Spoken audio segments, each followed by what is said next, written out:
1 ಎಕರೆ ಜಾಗ ಕೂಡ ಕೊಂಡ್ಕೊಂಡಿದ್ವಿ. ಸಂಪೂರ್ಣವಾಗಿ ಸಾರ್ವಜನಿಕ ಬದುಕಿನಿಂದ ನಿವೃತ್ತವಾಗಿ ಯಾವುದು ಪೂರೈಸಲಿಲ್ಲ. ಆ ಮಾತು ಬೇರೆ.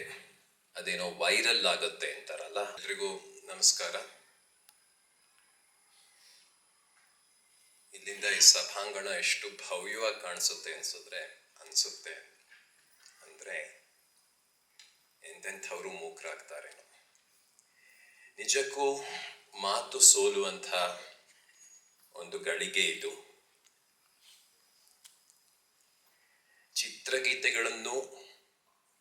ಚಿತ್ರಗೀತೆಗಳ ಮರುಸೃಷ್ಟಿಯನ್ನು ಇಷ್ಟು ಸ್ವೋಪಜ್ಞವಾಗಿ, ಇಷ್ಟು ಸೃಜನಾತ್ಮಕವಾಗಿ, ಇಷ್ಟು ಕಲಾತ್ಮಕವಾಗಿ ಮಾಡಬಹುದು ಅನ್ನೋದನ್ನ ತೋರಿಸ್ಕೊಟ್ಟ ವೇದಿಕೆಯ ಮೇಲಿರುವ, ವೇದಿಕೆಗೆ ಬಂದು ನೇಪಥ್ಯದಲ್ಲಿ ಕುಳಿತಿರುವ, ವೇದಿಕೆಯಿಂದ ಹೊರಳಿ ಎದುರು ಹೋಗಿ ಕುಳಿತಿರುವ ಎಲ್ಲ ಕಲಾವಿದರಿಗೂ ಮತ್ತು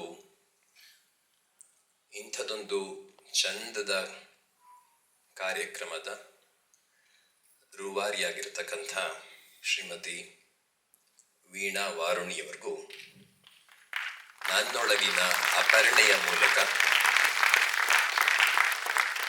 ಧನ್ಯವಾದಗಳನ್ನ ಹೇಳಬಯಸ್ತೇನೆ. ಮೊನ್ನೆ ಅವರು ಫೋನ್ ಮಾಡಿದಾಗ ಕೇಳಿದ್ದೆ, ನಿಮ್ಮ ಹೆಸರೇನು, ವೀಣೆಯೋ ವಾರುಣಿಯೋ ಅಂತ. ಅವರು ವಾರುಣಿ ಅಂತ ಹೇಳಿದ್ರು. ಕೆಲ ಹೊತ್ತಿನ ಹಿಂದೆ ಅವ್ರಿಗೆ ವೀಣಾ ಪಾಣಿ ಅಂತ ಕರೆದವರು ಇದ್ರು. ಈ ವೀಣಾ ಪಾಣಿಯಾದ ಶಾರದೆಯನ್ನ ಅಪರ್ಣೆ ತುಂಬಾ ತುಂಬಾ ತುಂಬಾ ನೆಚ್ಕೊಂಡಿದ್ಲು. ವರ್ಷಕ್ಕೊಮ್ಮೆ ಶೃಂಗೇರಿಗೆ ಹೋಗುವ ಪರಿಪಾಠವಿತ್ತು. ಶೃಂಗೇರಿಯ ಆಸುಪಾಸಿನಲ್ಲಿ ಕೊಗರೆ ಅಂತ ಒಂದು ಊರಿದೆ. ಅಲ್ಲಿ ಸೀತಾ ನದಿಯ ತಟದಲ್ಲಿ 1 ಎಕರೆ ಜಾಗ ಕೂಡ ಕೊಂಡ್ಕೊಂಡಿದ್ವಿ. ಅಲ್ಲಿ ಹೋಗಿ ಸಂಪೂರ್ಣವಾಗಿ ಸಾರ್ವಜನಿಕ ಬದುಕಿನಿಂದ ನಿವೃತ್ತವಾಗಿ ಅಲ್ಲಿದ್ದು ಬಿಡೋಣ, ಅವಳು ನೆಚ್ಚುವ ಶಾರದೆಯ ಸೇವೆಯಲ್ಲಿ ಉಳಿದ ಬದುಕನ್ನ ಮೀಸಲಿಡೋಣ, ಈ ಬಗೆಯ ಯೋಚನೆಗಳಿದ್ವು. ಯಾವುದು ಪೂರೈಸಲಿಲ್ಲ. ಆ ಮಾತು ಬೇರೆ. ಅವಳ ಕುರಿತು ನಾನು ತುಂಬಾ ಮಾತಾಡ್ಬಿಟ್ಟಿದ್ದೇನೆ. ನಾನು ಮಾತಾಡಿದ್ದೆಲ್ಲ ಈ 21ನೇ ಶತಮಾನದ ಪರಿಭಾಷೆಯಲ್ಲಿ ಅದೇನೋ ವೈರಲ್ ಆಗುತ್ತೆ ಅಂತಾರಲ್ಲ, ಅದಾಗ್ಬಿಟ್ಟಿದೆ. ಅವಳ ಹೆಸರಿನಲ್ಲಿ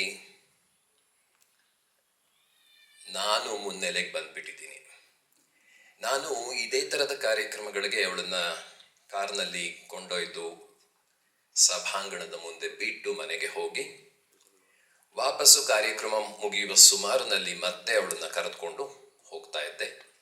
ಅವಾಗಲಿನ್ನು ಕಾರ್ಯಕ್ರಮ ಮುಗ್ದಿಲ್ಲ ಅಂದ ಪಕ್ಷಕ್ಕೆ ಅಲ್ಲೆಲ್ಲೋ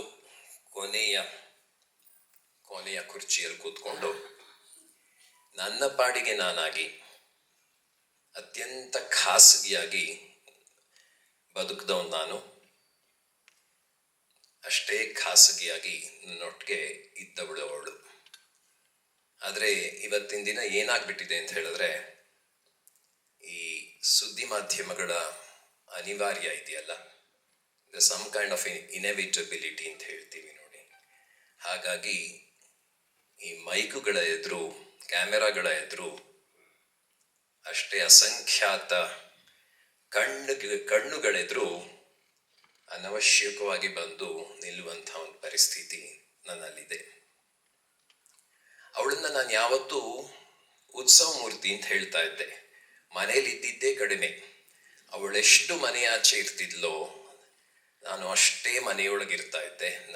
ನನ್ನ ವೃತ್ತಿಯ ವಹಿವಾಟು ನನ್ನ ಮನೆಯ ಮೇಲ್ಭಾಗದಲ್ಲಿರೋದ್ರಿಂದ ಮನೆಯನ್ನ ಮತ್ತೆ ಮನೆಯ ಸುತ್ತಮುತ್ತಲಿನ ಎಲ್ಲವನ್ನ ನಿಭಾಯಿಸ್ಕೊಂಡು ಕಳೆದ 2 ವರ್ಷಗಳಲ್ಲಂತೂ ಅವಳ ಮೈಯಾರೈಕೆಯನ್ನು ಒಳಗೊಂಡು ಪ್ರತಿಯೊಂದನ್ನು ಮಾಡಿಕೊಂಡು ಇದ್ದವನು ನಾನು. ಇವಾಗ ಏನಾಗ್ಬಿಟ್ಟಿದೆ ಅಂದರೆ, ಇದ್ದಕ್ಕಿದ್ದ ಹಾಗೆ ಈ ಕಣ್ಕುಕ್ಕುವ ಬೆಳಕಿನೆದುರು ಎಷ್ಟೆಷ್ಟೋ ಕಣ್ಣುಗಳ ಎದುರು ನಾನು ಬಂದು ನಿಲ್ಲುವಂತಾಗಿದೆ. ಅವಳು ಯಾವುದೋ ಉತ್ಸವಕ್ಕೆ ಇನ್ನಾವುದೋ ಲೋಕಕ್ಕೆ ಹೋಗಿದ್ದಾಳೆ. ಮನೆಯಲ್ಲಿ ಒಳಗುಡಿಯಲ್ಲಿ ಇರಬೇಕಾದಂತಹ ನಾನು ಇವತ್ತು ಹೀಗೆ ವೇದಿಕೆಗಳನ್ನ ಏರಿ ರಾರಾಜಿಸ್ತಾ ಇದ್ದೇನೆ.